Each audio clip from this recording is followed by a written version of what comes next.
Fallout Equestria, Heroes, by No One. Chapter 13, Event Horizon. You can't see anything properly while your eyes are blurred with tears. Dear Princess Celestia, I fucked up. I'm not sure why I spoke. Maybe it was to drown out the screaming outside, or maybe it was to keep myself thinking and awake. The pain raged through my skull worse than anything I'd experienced before. Half my vision was a black and red blur. I don't know what I was thinking, I said. With all my strength, I got to my hooves, leaving heavily on the wall. Blood poured from my eye, dripping onto the floor like macabre tears. I was trying to show her why I was a terrible mother. I reached back, but had to stop and gasp, closing my one eye tight. Fuck, it hurt so much. But I didn't allow myself to fall. I had to keep fighting. I guess I did that. That at least happened the way I wanted.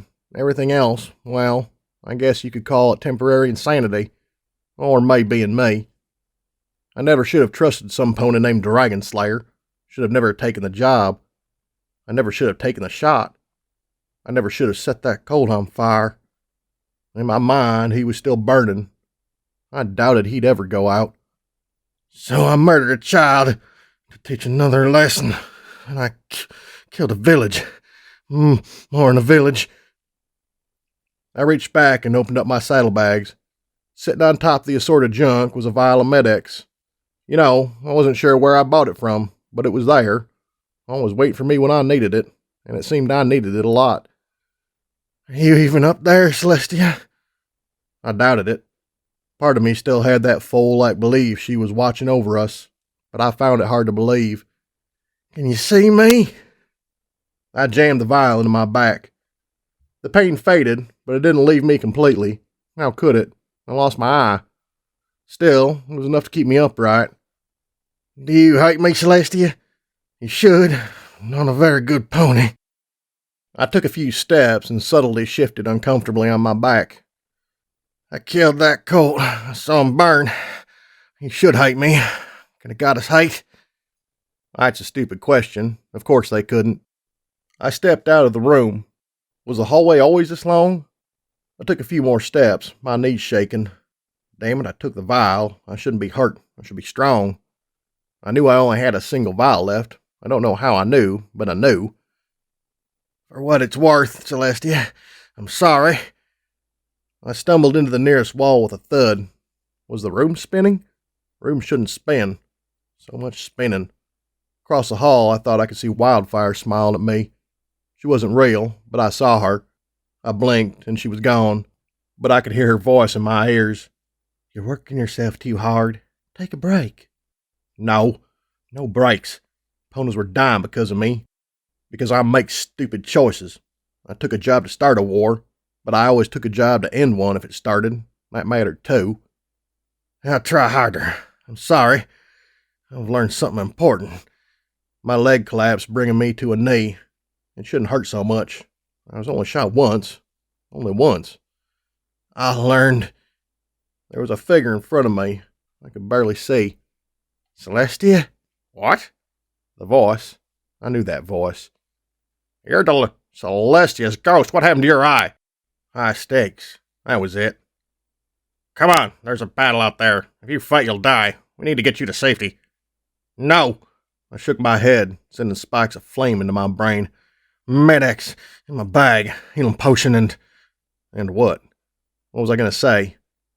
Ammo. Change it. With my half vision, I could see him wince back, a look of confusion on his face. I have a job to do. Find Serenity. Keep her safe. You're going to risk your life for zebras?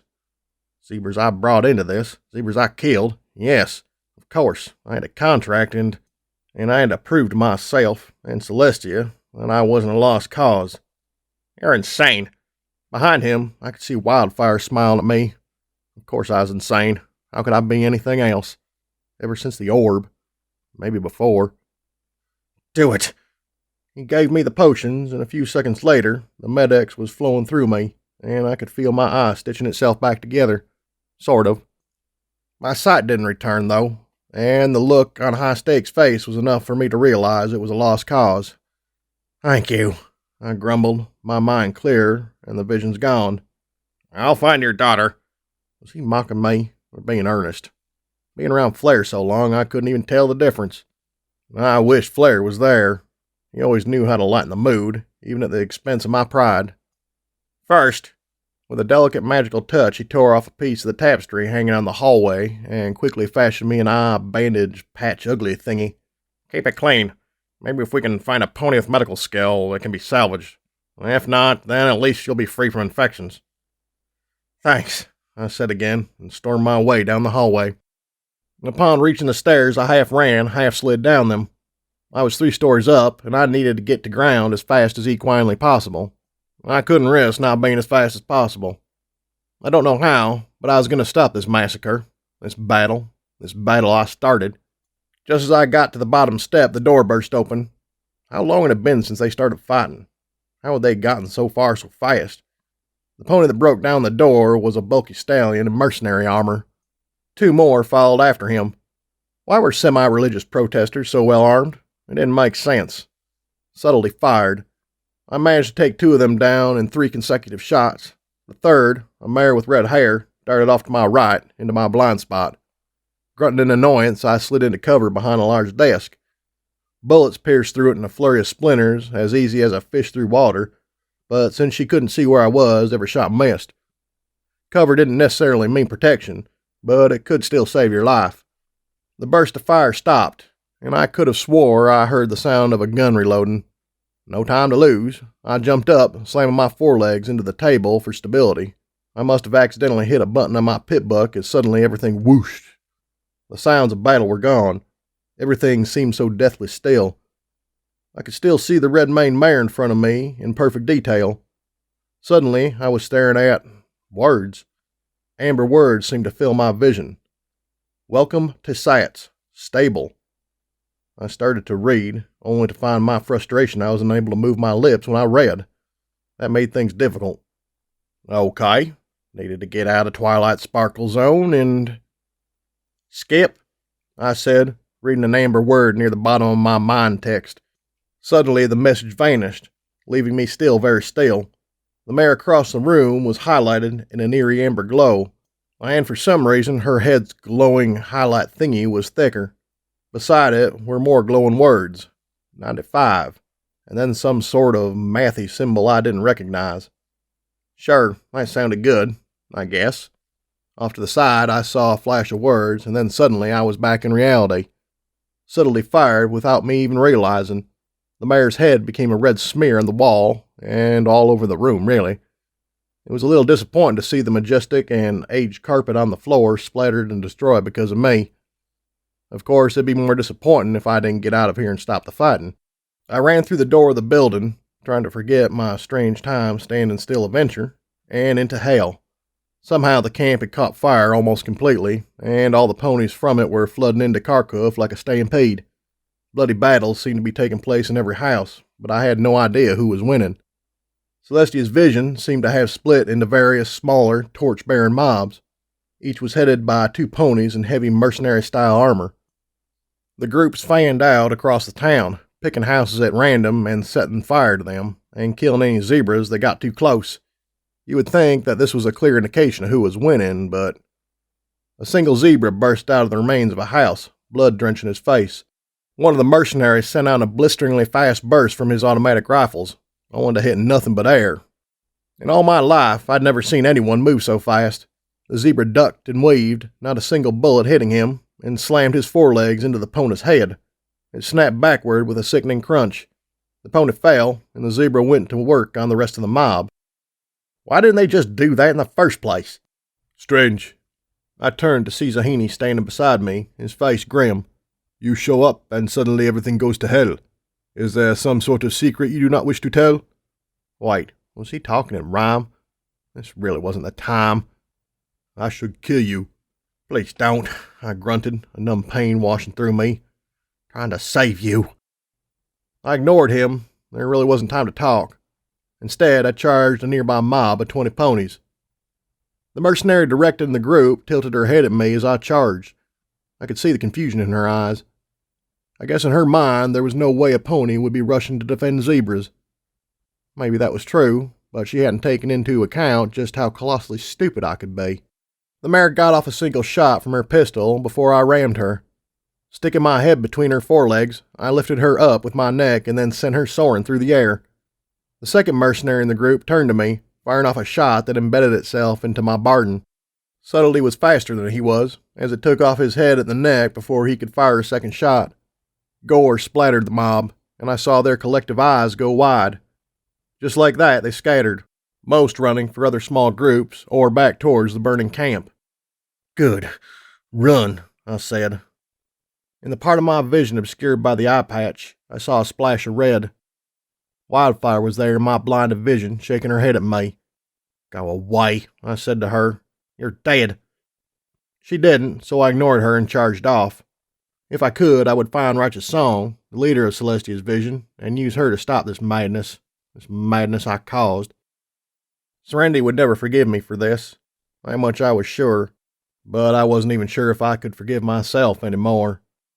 The smell of smoke and fire burned my nostrils, but beyond it I could sense the stench of death, just beneath the surface. It was something I'd tasted before, but somehow it tasted all the worse because I was the cause of it.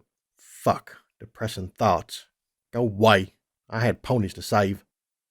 I took 2 steps when it hit me. That was, a something cracked my skull and sent me stumbling.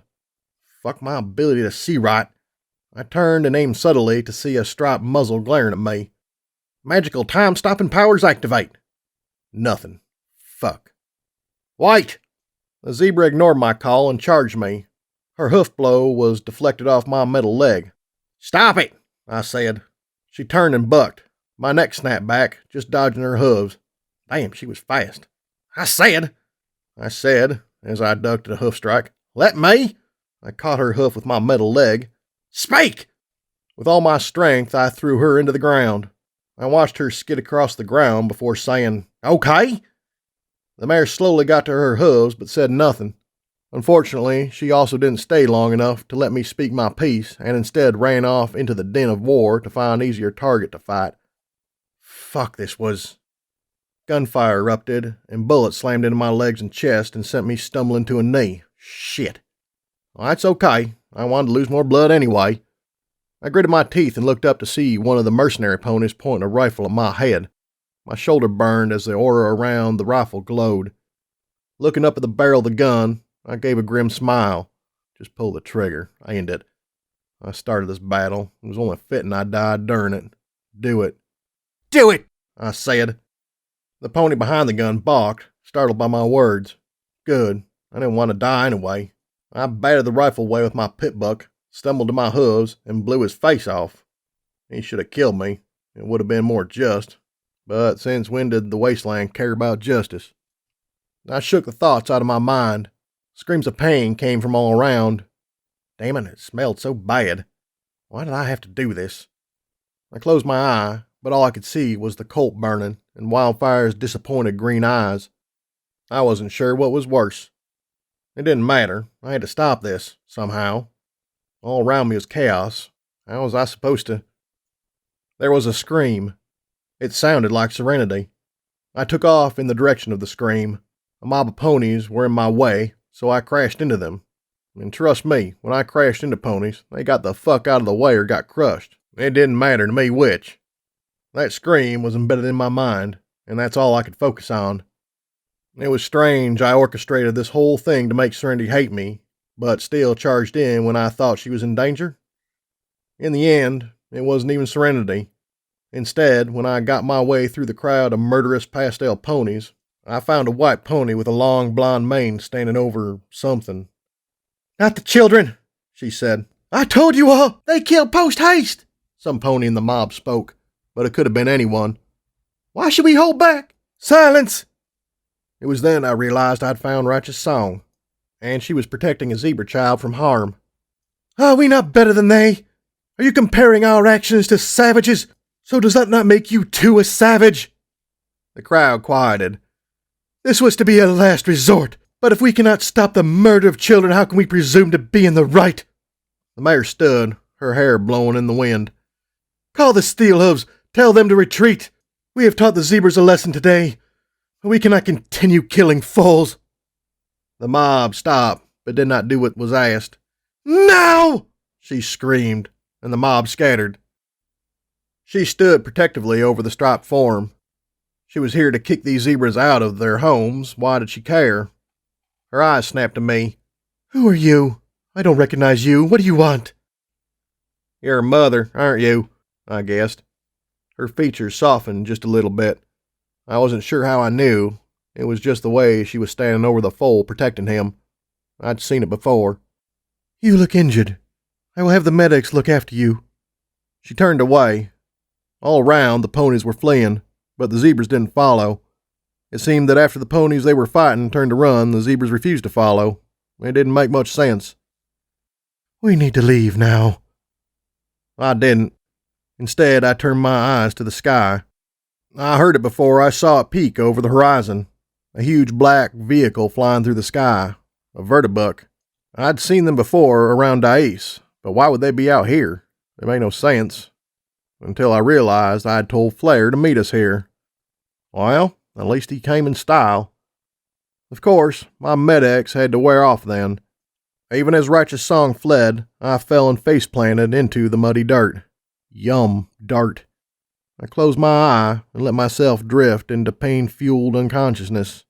I was not looking forward to the nightmares. Once upon a time," I took a deep breath and closed my eyes to give them a rest.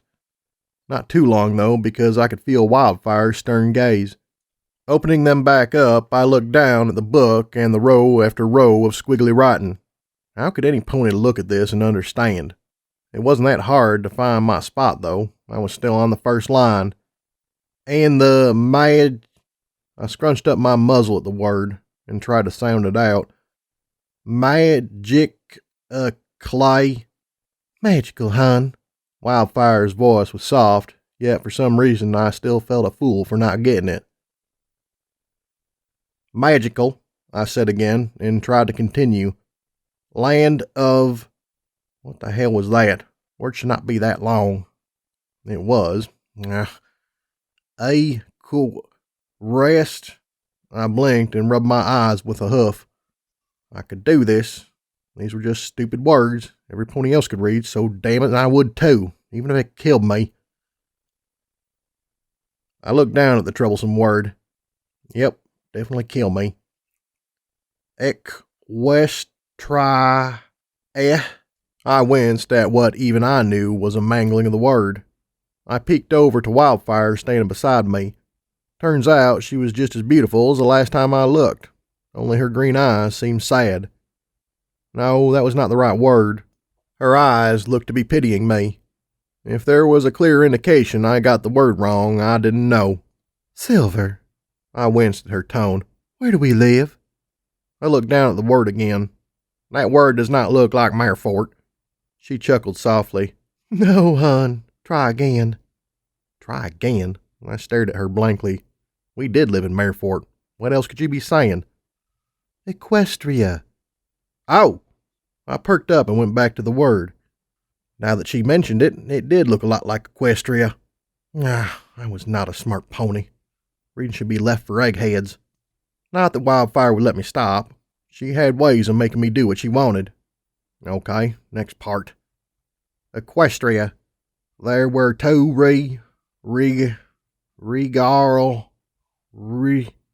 Fuck it. I kicked the book up and sent it flying through the air into the wall. I looked around and glared at everything. Our house used to belong to Wildfire's father, and like most houses in Marefort, it only had a single room. Ours, however, came equipped with 2 beds and a single table in the center of the room, so it was a little bit cramped. "Silver!" I winced and brought my glare to Wildfire's green eyes. Okay, I could do this. Just keep glaring. I couldn't hold up the facade and look at Wildfire too, so my expression softened and I looked away. Damn her. "You're the one who wanted to learn." That was before I realized how difficult it was, I grumbled. It was difficult. I don't know how ponies thought it was so easy. Most of those squiggly letter things looked exactly alike. In my annoyance, I kicked the nearest thing, and that was the skinny mattress on the floor that served as our bed. It wasn't really big enough, though. Well, She trotted around me to make sure I was looking at her. if you want to read the Foundation, you need to learn to read. I winced at that. Ever since we found Foundation in the ruins of her home and started living together to take care of her, Wildfire had taken to reading a bedtime story to her every night. After a month or so, I got a little jealous, so Wildfire agreed to teach me. I was regretting my rashness a little bit, but it would be worth it if I could read Foundation that story.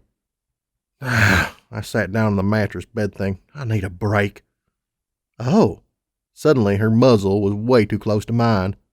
I could feel her warm breath on my neck, sending a tingling sensation down my spine.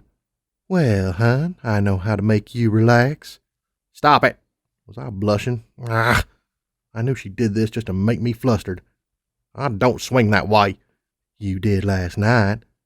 I squeaked and felt myself get an even deeper shade of red, which should have been impossible. I flattened my ears and looked away. I didn't like mares. Really, it was only Wildfire. She was different. Something about the way her mane flowed down her neck, or that smile she gave when she was thinking of being mischievous. It wasn't fair. What if some pony sees us? They'll pretend like they didn't and walk away, she said with a fluttering of eyelashes. I know she didn't want anything. She was just trying to get me going. Come on, it won't take long. She was so good at getting me going. It really was hard to say no. I don't know why I didn't want to be thought of as a filly fooler, but to me it just felt weird. Maybe because I wasn't one. Except when Wildfire got so close and I felt warm in so many places. I opened my mouth to protest, and she kissed me. All thoughts of abstaining vanished in my head as I touched her lips and melted into the kiss. She always tasted of raspberries, and her kisses couldn't have been sweeter. If I had it my way, I would have stayed there until I grew old and let her kiss me until we both died. It would have been a good life. Oh. I opened my eyes to see a charcoal gray filly staring at us from the door, her ruby red eyes, poetic no, staring up at us in confusion. Sorry, I didn't mean to. She looked away and squeaked a bit, trying to hide behind her long, pale green mane, which reminded me she needed it cut. It was so long it was reaching the floor and was a frazzled mess all over. It's fine, Wildfire said, giving me the cue to scramble away. Have you been playing with the other kids? Her tone was hopeful, but that hope was smashed when the filly shook her head. Foundation liked to go out and watch the other foals play, but if they asked her if she wanted to join, she usually shook her head and looked away. Some of the other parents... Is it strange I just thought of myself as a parent? I didn't feel like one, but there really wasn't another word to use. Came to us, worried she was a mute. It was a bit shocking, actually, as she never had been afraid to talk to us, but with any pony else, she seemed too timid to talk. Not that I could blame her, after what she went through. Sorry, she said meekly, stepping into our house. She always seemed too wary, afraid the floor was going to give way, sending her plunging down the levels of Marefort. With a slight smirk, I picked the brush up off the table, reached over and hooked Foundation with my foreleg, and pulled her over to my bed. Sitting her down beside me, I started brushing the tangles out of her mane. For a filly that apparently didn't play, she had the messiest mane I'd ever seen. What did you do then? Wildfire asked as she trotted across the room to sit opposite us on Foundation's bed. Mary, she squeaked as I tugged a bit too hard at an aggressively tangled knot. Marigold, she wanted you. She, said. The filly looked pleadingly up at me, but I shook my head. Her mane was getting untangled, and that was the end of it. She said smooth tongue. Said he agreed. I raised an eyebrow over to Wildfire, who looked contemplative. I tried to stay uninvolved in the politics of the town, but I knew the name Smooth Tongue well enough. How could I not know the name of our tyrant raider leader? Agreed to what? I asked. Independence, Wildfire said softly. We have been trying to disassociate ourselves with the Crimson Hoof for a while. So Marigold, Noss, and I proposed a plan, a deal. She looked at me with a smirk. You wouldn't understand the specifics, but it seems he's let us become independent. Just trust me, this is a good thing. I nodded at that and continued to brush Foundation's mane. I didn't understand politics, trade, or negotiations, but I did know Smooth Tongue and hated him for what happened to my mother. Any chance to get as far away from him was a good thing in my eyes. Everything you love is gonna die. My eyes darted around. I could have sworn I heard something. Don't love, it hurts too much. There it was again. Foundation and Wildfire both seemed not to notice, but I could have sworn. Let them go. It'll be easier. I realized I recognized that voice. Survive. That voice was mine.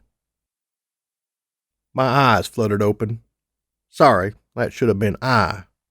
My left one, as my right still seemed to be wrapped in that makeshift eye patch. With a groan, I started to look around the room, but didn't really see much until a pony caught my attention. A skinny Pegasus buck in pitch black armor was staring at me from across the room. His helmet showed none of his features and came equipped with creepy bug-like eyes. Behind him, I saw his tail swinging back and forth, looking more like a rad scorpion's tail than a pony's. Carved into his armor's flank was a picture of a cloud and a lightning bolt. Like it? What, me? Wait a second, I knew that voice. Been a hell of a long time since I wore it. It was my grandpappy's back when he fled the skies, and he passed it down to me once I came of age. Wait a second. My eyes shot to the pair of grenade launchers sitting in the corner of the room. What happened to your eye, anyway? Wait, don't tell me. Somebody tried to shoot your brains and missed. Flare? The stallion laughed, reared up on his hind legs, and paused there as if waiting for me to take a mental picture. Yep, had to be Flare. Took you long enough to figure it out. Can't say that I'm surprised. It is I, Flare. You did tell me to meet you here after I lost Curly Fries in the Metal Flank Brigade. Something wasn't meshing with my remembering of events, though. He must have brought the Vertibuck, but as far as I knew, he wasn't back with the Enclave yet. Back in Dais, he had said he'd be able to join in about a week, which was about how long it had been.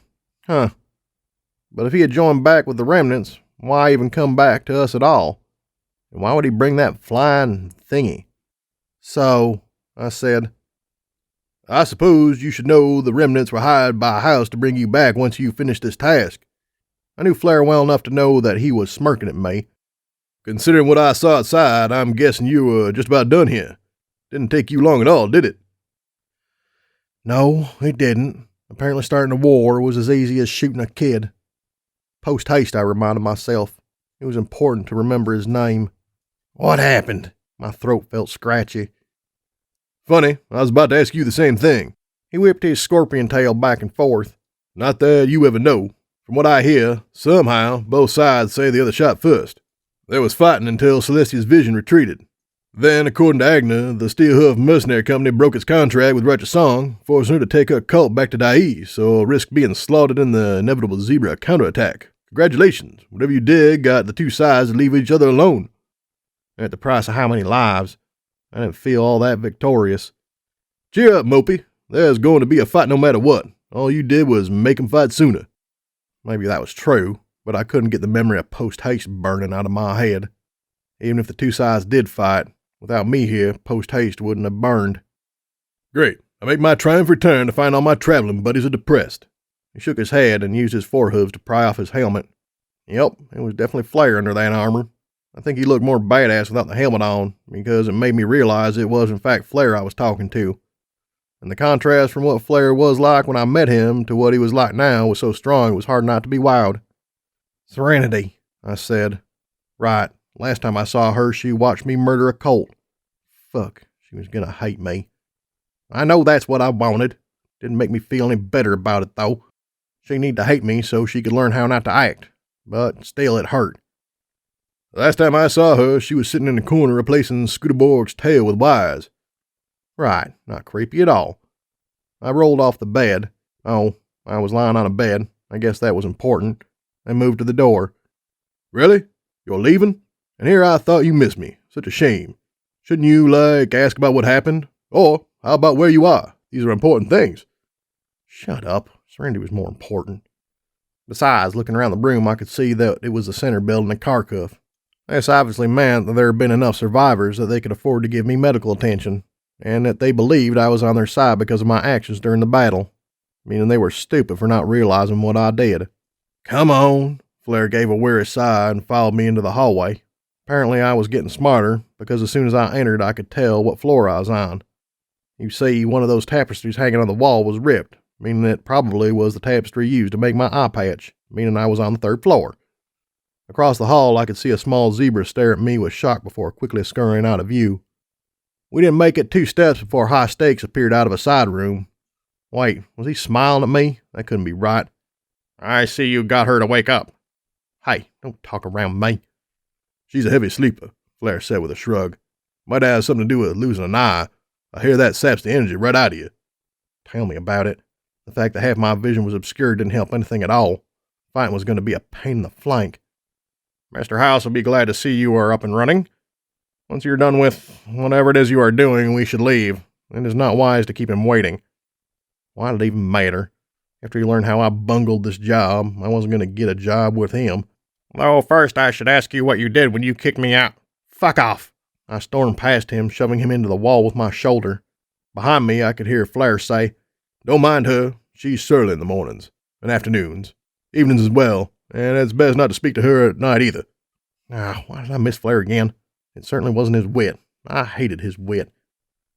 I got to the end of the hall when I realized I didn't actually know where Serenity was.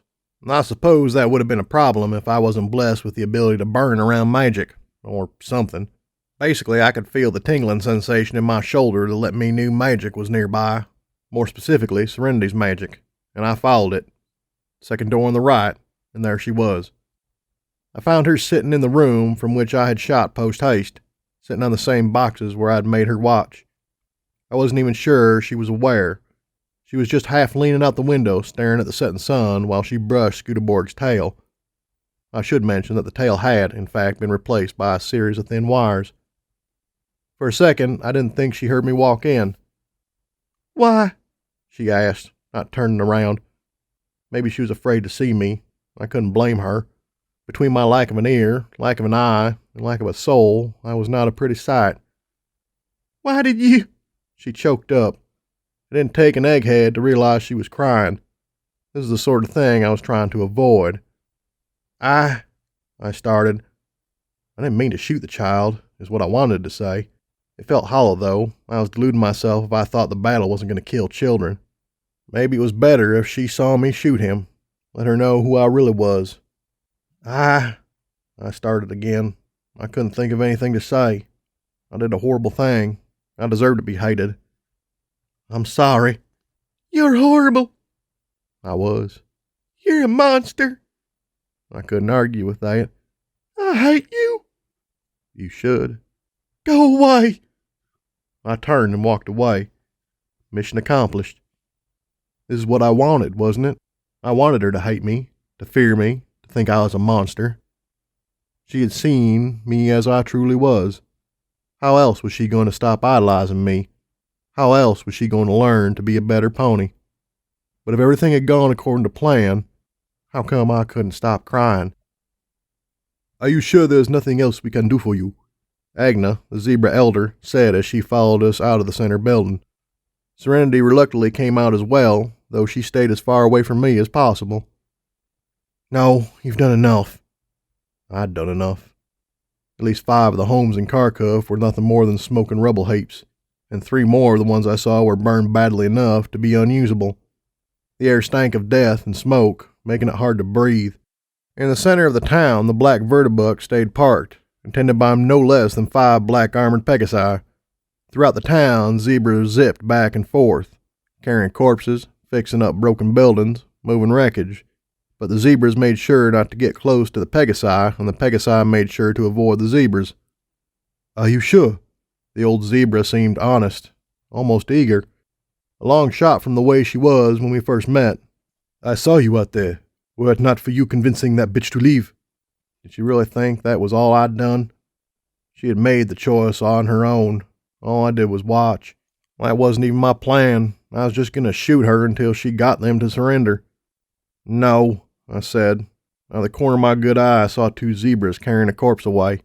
It was nothing. Nothing at all. Are you sure you do not wish for a potion? They are zebra secrets, but for what you did, perhaps a bow. No! I quickly clamped my mouth shut and looked away. I shouldn't have yelled. I growled as low as I could. Sorry. I mean, no. It's been a long day. I looked up at the setting sun. A long day indeed.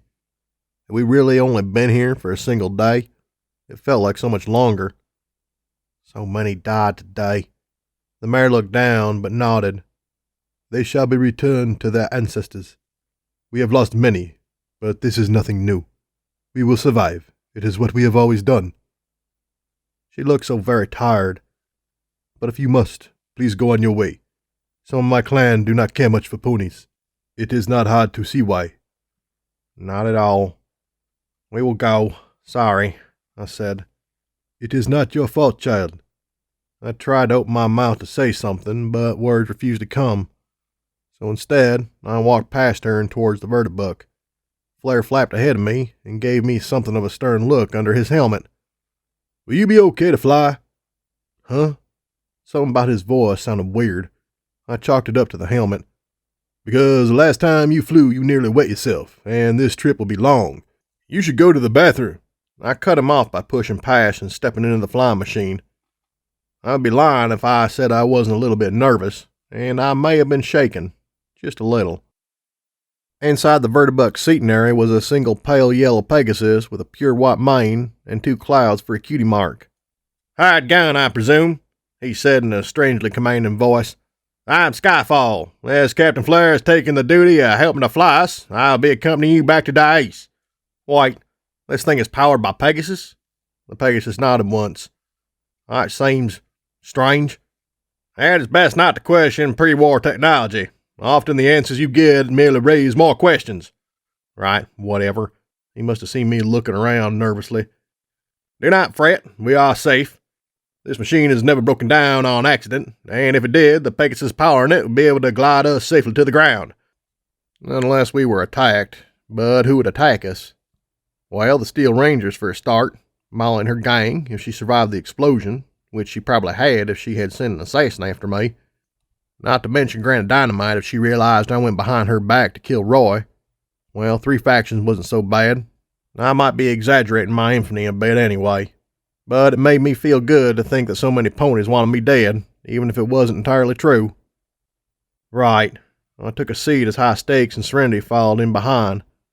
For reasons I could not explain, High Stakes took the time to glare at Skyfall before sitting as far away from him as possible. Serenity took a seat beside me, but kept just far enough away for me to know she didn't want me around. She didn't even look around, just sullenly sat there staring at Scooterborg. So, this was going to be the most awkward flight in remnant history. Then the vertibuck launched beneath me. I felt the urge to vomit rise in my stomach. A few seconds later, I could feel the machine start to speed up. We were flying. We were flying. High up in the air, with nothing but a few pieces of metal and the trust of a few unknown Pegasi keeping me from falling 1,000 feet. I hated flying. So much. Don't think about it. Don't think about it. Don't think about it. Don't think about it. Don't think about it. Stop being a wimp, Serenity sneered. I did not like applying that action to Serenity, but it was unfortunately correct. She didn't even bother to look up at me when she said it. I think it made it easier for her. Your daughter seems upset, Miss Gunn, Skyfall said after politely coughing in his hoof. No pony had talked since we left Kharkov, and I could see he was eager to break the silence. She's not my mother. I winced. Despite everything I thought I knew, I found that blow hurting more than any other I'd taken since I left Bridal Hope. This made no sense. This is what I wanted. I wanted her to hate me, right? That's what this whole thing was about. I couldn't be her mother. I wasn't ready for that. Not again. So, what? Why did I feel so sorry for myself when she said I wasn't? Was I really so selfish I wanted her to think of me as her mother, but without me having to think of her as a daughter? I'm even more horrible than I had anticipated. So, Miss Gunn, where are you from? Skyfall said. I noticed that unlike the 3 of us, he sat so still he could have been carved from stone. The North, I said. May I ask where? He gave the slightest hint of a smile. No, I said. He stared blankly at me. Right, I guess talking to mysterious Pegasi was better than silently contemplating every single way the vertibuck could break down, sending me plummeting to my death. Who are you? I asked. I was wondering when you'd ask. I'm Colonel Skyfall, second in command of the Grand Pegasus Enclave. Remnants, High Stakes countered. He seemed oddly scholarly with Skyfall. Didn't you get the memo? The Grand Pegasus Enclave is losing. The sky has been cleared, the Lightbringer defeated their armies, and you and your little breakaway is next. You're little more than a 60-year-old rotting pus from a newly dead corpse that hasn't had the good manners to flush yourself down the drain. The wasteland would be better off if you laid down your arms.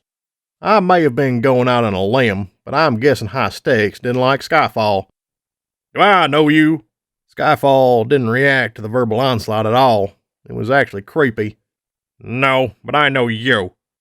Today was Cryptic Reply Day. First pony to hit 15 cryptic replies first wins. So far I was leading with 4, but High Stakes was catching up quickly. Have I insulted you, your family, your glasses? As if on cue, somehow, his spectacles caught just enough light to shine ominously. High Stakes did not seem ready to answer the question, which was strangely out of character. Or in character. I had no idea what his character was like. Whatever his character, it was making my flight more awkward than I would have liked. So, to make sure every pony is on the same page, the count was 1 sulking filly, 1 statuesque Pegasus, 1 cryptically pissed off unicorn, and 1 earth pony mare, who was totally not afraid of heights. Basically, it sucked. A lot. It didn't help that the trip seemed to be hours of us just staring blankly at each other. I hated flying. So, you're a colonel? It was up to me to save the trip. Skyfall nodded with an enigmatic smile. Then, why go on a random contract? To see you, of course. Great, that's what I wanted to hear. You caused quite a stir killing Roy, and I wanted to see what all the fuss was about. It didn't take an impressive specimen to shoot a pony, though I suppose it did take guts to kill a pony like him. And the watchers seem very excited about your, condition. I raised an eyebrow. The Star Medal, of course. Right, of course. How could I forget? It seems the Caledonian military did extensive research on the material before the bombs fell. Very interesting stuff. I'm sure. Of course, as a side effect, you'll find bits and pieces across the Dyer's wasteland. Even a little scratch in the wrong area can kill a pony, yet you live. According to the watchers, it was a combination of dumb luck and quantity. I wasn't so sure about the luck part, but I had dumb going for me. So I was curious. I'm in a position of considerable authority, and it's in my best interest to know the dangers I send my ponies out to face. Star Metal is not a huge danger, as it was a rare and costly thing, but it is dangerous enough to warrant care. He smiled at me. His teeth were a perfect white. For some reason that made me hate him. Either that or I was just in a hatey mood. So I am a specimen? I honestly didn't see what the big deal was, which is not a surprise, I suppose. Yes. Well, at least he was honest. You are remarkably healthy for one who is dying. I was dying? I don't think I was. I didn't feel like I was dying. You'd think it'd be one of those things you'd know for sure. Dying? Serenity asked, surprisingly soft. Even High Stakes had the courtesy to look shocked at this sudden proclamation. According to all the research I've gathered, Star Metal's almost... I'm not dying. I cast my glare at him and met his eyes. He had green eyes, and I hated green eyes. It always made me feel uncomfortable. I don't know your game, but I'm not dying. Stop. Stop looking at me like that. I don't know why you came. Doesn't matter. But I'm not your lab rat, and I'm not gonna die. Not anytime soon. Whatever angle you're pulling, stop it. He didn't react, but gave me a sad smile. Just then the vertibuck slammed down into something. My badass glare was cut off by a moment of panic as I thought we were crashing. We weren't. A few seconds later the door opened, revealing a black-clad Pegasus. And we're here. Hope it wasn't too boring. The Pegasus made a show of sniffing inside the vertibuck. Smells good, so I assume High didn't find it too scary. I had to guess it was Flair, and that confirmed it. What an ass. I followed him out of the vertibuck onto the roof. Off the edges of the roof I could see hints of buildings and streets far below. Off in the distance I could see the 3 barrel-shaped buildings of the alehouse, and right across the street, rising high into the sky, was the huge tower that topped the Clips and Clops casino. Even from where I stood, high above most of Dais, the pony head as the top of the tower looked ominous and imposing. How could any pony build something so high? So, here I was again, Dais. Hadn't I just escaped this damn city? So why was I back here again? This place took my hopes and dreams, chewed them up and spit them out, and then pissed on them. It was a horrible, miserable city. It made all the worse that it was one of the safest places in the wastes. and that if it were not for this stupid fucking city, I wouldn't have been holding 6,000 caps in my saddlebags. I hated dice, and it had made me rich. It seemed like all roads led to dice, so I had to get used to it. Molly, Granite Dynamite, Royal Mustang, Mayhem, Clean Cut, Photo Finish, Elder Chunk of Soup, Righteous Song, Skyfall, and now Mr. House. I turned to Flair, who had taken off his Enclave helmet. I've lived in this city since I was a foal, and I only met 3 of those, until I met you. For a pony that claims not to like talking, you sure do get around. What's your secret? Alcohol, I said dryly, and being strong. He raised an eyebrow. Well, I said, the way I see it, ponies in charge think they're smart. Smart ponies in charge like they have dumb ponies follow their orders. I make a good dumb muscle. I'm sure a Royal Mustang would agree. I tried out one of those enigmatic smirks that seem so popular. Exactly. Did you really kill him? Forgive my disbelief. I've heard it said, and yet... Who? I turned my head to see High Stakes standing beside me. Right, half my vision was black. This is going to be hard to get used to. Could be worse, I suppose. At least I had most of my limbs.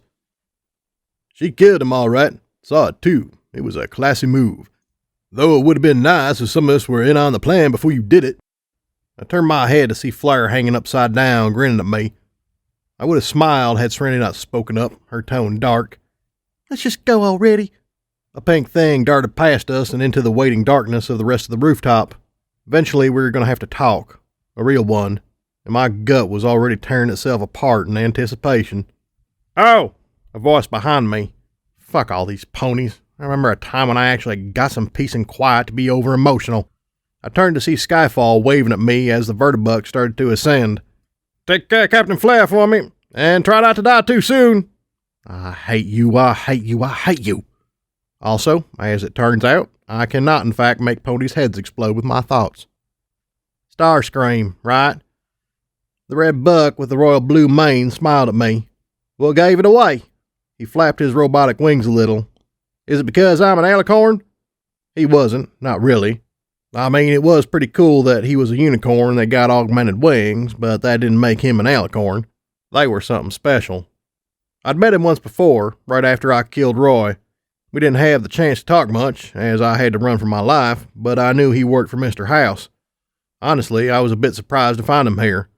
High Stakes, you have returned. Perhaps you've reconsidered Mr. House's offer? Not likely. As much as I appreciate it, I prefer to keep my body as is. He shook his head. And no, I am not listening to Celestia's visions swell. I merely want to keep my body my own. Starscream was obviously preparing a rebuttal before High Stakes cut him off. Yes, I know it need not be anything big, a tail, an eye, or dermal armor. I am not interested. Well, it was worth a shot. Mr. House is very interested in your considerable talent. He turned back to me. And yours, though it seems you hit a rough patch since we last spoke. You seem to have lost an eye. He gave a weak smile. Your cybernetics are more than enough to be admitted to the Isaiah, but I can arrange for a new eye for you as well, if House agrees, and if you agree to his proposal. What? Flair smirked. Don't we get to talk about it at all? Discuss? Seems like the thing to do. I'm well versed in barter. Captain Flair, right? You're lucky House is allowing an enclave rat like you in his presence. He may employ your service, but he knows who you and your kin really are. He said it so sweetly, I almost forgot just what he was saying. It was a rare talent indeed. But I can assure you there will be no bargaining. House will tell you what the deal will be, and you will accept or not. He does not negotiate.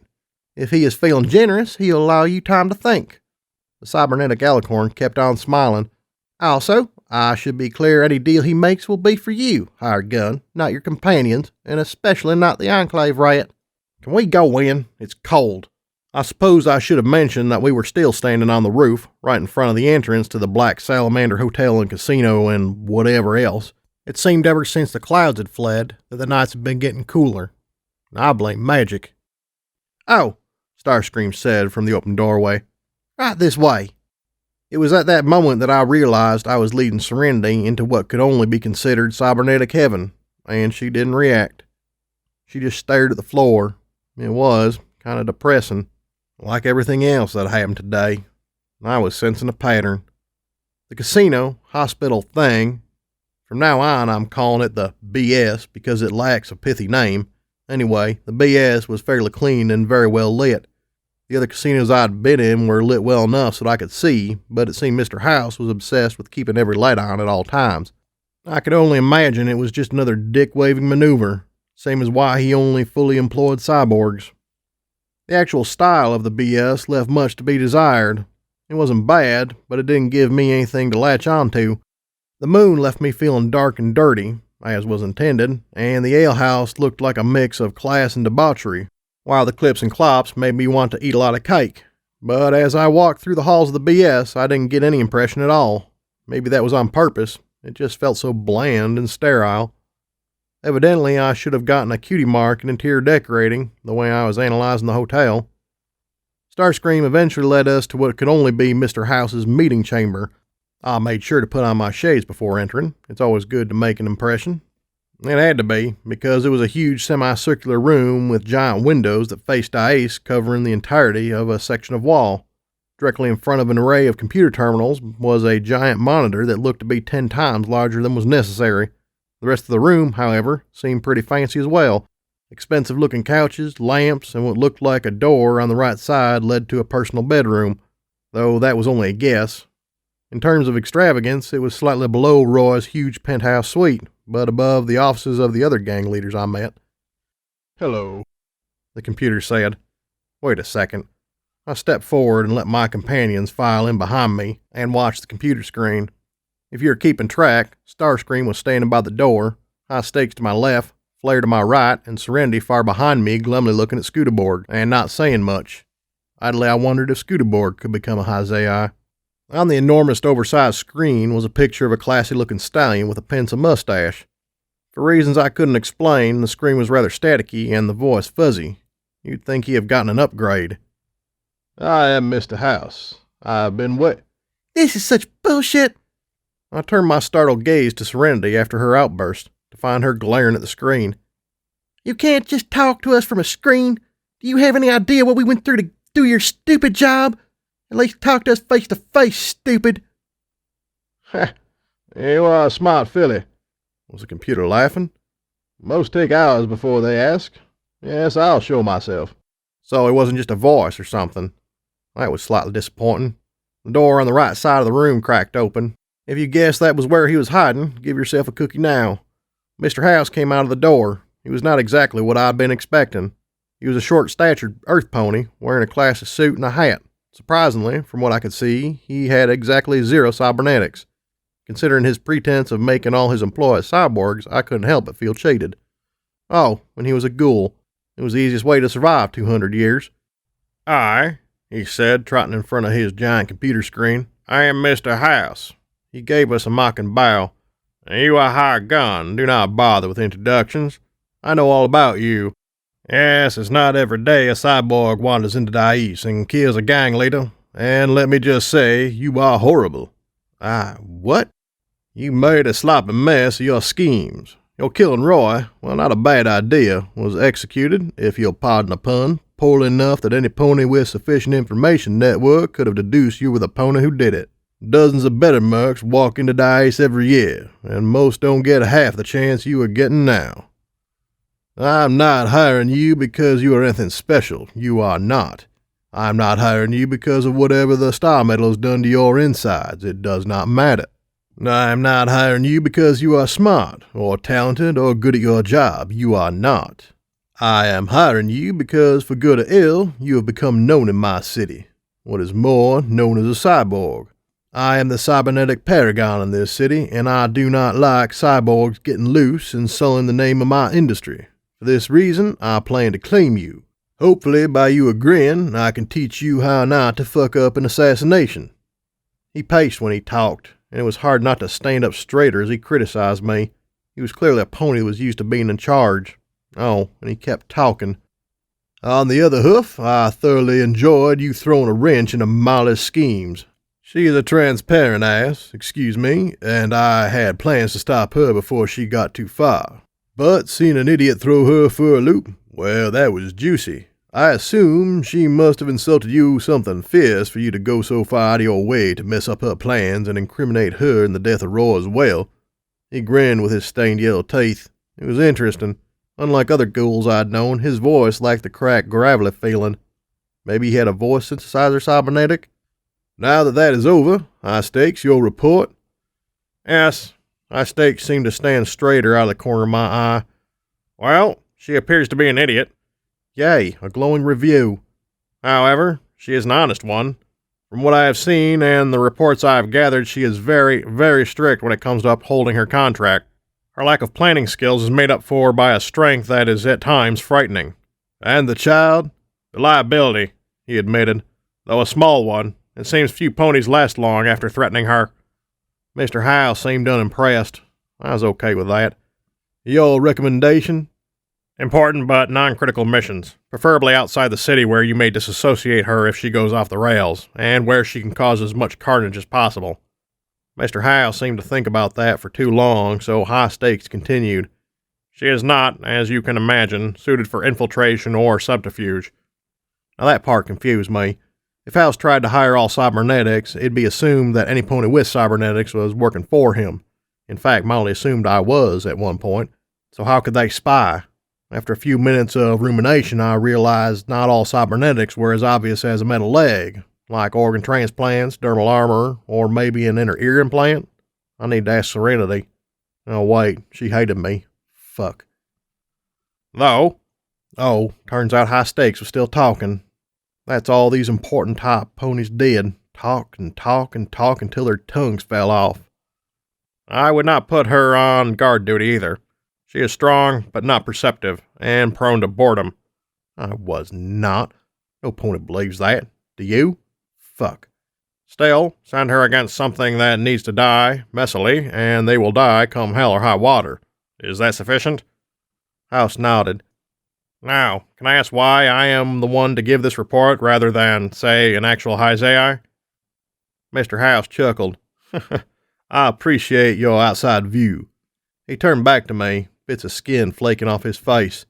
So, Hired Gun, considering your glowing recommendation, I will give you a deal. 500 caps a month, plus expenses. Of course, this includes a room here at the Black Salamander, as well as any meals you have while staying here. You still have to pay for chits if you want to gamble. I'll have Starscream draw up a formal contract. Obviously, it will include things like not ever taking a contract which would go against my interests, but... Wait. He did. His mouth slammed shut and his eyes shot me a glare that could melt a mirror. Not shatter, melt. Why should I take the contract? That's right, I just asked for details before blindly agreeing to the first contract I got. Kharkov taught me that maybe I should ask questions before pledging my life completely on the mission. Make no mistake, I still would perform every contract I agreed to without question, but I decided to think before I agreed. Why? You mean other than the fact that you've spurned every major gang to the point they'd rather kill you than look at you? That other than me, your choices are pulling on a uniform, putting on a dress, or learning to be a doctor? He adjusted his hat with a hoof. Or more specifically, do you expect me to monologue like a villain? I nodded. Well, at least you're honest. You want to work with me because I hold the only chance Dice has. War is coming, make no mistake about it, and when it comes, it will come with a fury the world hasn't seen in 200 years. What do you think will happen to Dice? We are fractured and weak. We are the last city, a bastion to the resurgence of old Caledonia, a hallmark of engineering and enterprise. But when an army comes to our doorstep, do you imagine we, splintered as we are, have a chance? Dice will fall either to tyranny or to the bullet. What we need is a united front, and I am the only pony that can provide it. The other gangs hold on to their power and hoard, only I have created more. I turned cybernetics into an art form. I have started not only a business, but business's essential counterpart, competition. Only I have survived 200 years of infighting and gang wars. The others rise and fall, but I have been steady as the rocks the city was built on. I plan to rule Dice and make it the center of industry and progress. Make no mistake, I don't need you to work for me, but I am offering you the chance to have your hoof in the door. Still, I am sure it is a tough decision. If you would like, I can give you 2 days to decide. In the meantime, I have had a room prepared for you. If you choose not to accept, there will be no repercussions. But if you do accept, I can assure you that it'll be worth it. I'm very influential, and I may be able to do something about the bounty on your head. I gulped, and he smiled and walked away. So that was Mr. House. When you invite him to monologue, he really gave it his 120%. I take it back. The BS was not plain at all. At least my room wasn't. I was given a huge suite with 3 separate bedrooms, a living area, a kitchen, and 2 bathrooms. I know, it could have fit my house in Mayford inside 10 times over. The beds themselves were huge even for me, and the blankets smelled clean. Like, cleaned and everything. I thought I was hallucinating, which actually wouldn't have been that shocking. Damn, I knew this was not so subtle manipulation by Mr. House, but damn. What's this? Off in the corner of the living room was a rather large box with a letter strapped to it. Oh, Starscream smiled at the box and flapped his metal wings. Apparently some kid out west sent you a package. Mayhem seemed pissed he had to catalog your mail. Mail? What, really? I stepped up to it and opened the letter. Let's see. Dear hired gun. First of all, hired gun. I am thousands of kilometers away, and even though I know that's a fake name. Ouch, that hurt, random stranger guy. Something, didn't take a job. Oh, beer. That's good. Who the fuck is Clover? I shook my head and crumpled the letter up, and then turned to Flair, who had followed me into my room. When did I turn down a job? Flair looked contemplative before answering. When you lost that rib. Oh, yeah. Fuck her heart. Some idiot came down asking you to take a job in some random desert. I turned him away for you. Right. I owe you a bear. I looked down at the box. I wasn't sure what golden harp was, but it sounded delicious. Unfortunately, drinking was going to have to wait. Flair and I need to have a little talk, and there was no way it was going to be good for any pony involved. I looked around the room and sighed in relief. Serenity was off exploring our suite. Starscream seemed to have vanished, and High Stakes seemed to have left for his own personal room. It was just me and Flair left in the living room. When did you join the Enclave again? His smile faded. When did I? You heard the question, I snapped. It had not been a good day. I was worn out, tired, grumpy, and more than a little depressed. Don't answer, let me guess, since you got detoxed, right? 4 days after, he admitted. That fucker. 4 days after, when I was working for Roy, before I'd even infiltrated Miles Casino. Guess there's no point lying about. You were spying on me? Of course I was, Flair laughed, but didn't seem that jolly. Fuck, Hyde, I like you, you know that. It's nothing personal. You're a fun pony to drink with. You have saved my ass. Hell, I'd call you a friend, but my family comes first. Skyfall told me I could get back in so as long as I kept my eyes on you. He shook out his mane. It's not personal, really. It wasn't even your actions. He just wanted to know stupid shit. What time you got up, if you ever got sick, how pale you look, signs of demonic possession. You know, the usual. You spied on me. The world isn't about you, Hyde, he said softly. Hard to believe, right? You're a good pony, really, but if you thought for a second I would throw away my family, my home, and the only life I've ever known for you, you are stupider than I ever could have imagined. Hell, you cleaned me up and gave me a chance to get my life back. And now you're shocked when I took that opportunity? I didn't want to do it, but what choice did I have? Spied on me. My friend spied on me. My filly hated me. I never should have cared. It was easier when I didn't. Everything was going wrong, right when it should have been going right. Fuck Flair. Fuck his smarmy attitude. Fuck everything. I shouldn't have cared about him. He always was unreliable. Why was I shaking? He was just Flair. Hyde, listen. I promise I ain't been giving no secrets. The stuff he wants to know, it doesn't matter. He still wants some pony spying on you, and it's better me to your face than some pony watching from a distance. Get out! He jumped back. I shouldn't have shouted. I knew I shouldn't have shouted. Everything was just getting too much to handle. There was nothing I could rely on, and things just kept getting worse. I was dying, and no pony cared. Flair needed to leave, because if he kept on talking, I was going to shut him up for good. He started to talk, but lowered his head, his ears drooping. Sorry, he murmured before turning and slowly leaving my room. The razor tail of his Enclave armor swung back and forth as he walked, cutting up the doorframe as he left. He was gone, so now what? I needed a fucking drink. So I walked over to the box of Golden Harp and pried it open. A few seconds later, the first bottle was open and in my mouth. I barely got a drop before I saw Serenity staring at me from the corner of my eye. With a heavy sigh, I put the bottle back down. I really did not want to talk to her. Why did you do it? her voice so quiet. It was scary. There was something behind her words, something that hurt a lot. Why'd you shoot him? I gritted my teeth together. Because I was paid to. It was a weak excuse. Of course it was, but it was the truth. I wasn't aiming for him. Yet he died. What did intent matter when the result was the death of Foles? I couldn't agree with my own arguments. I didn't. You killed him.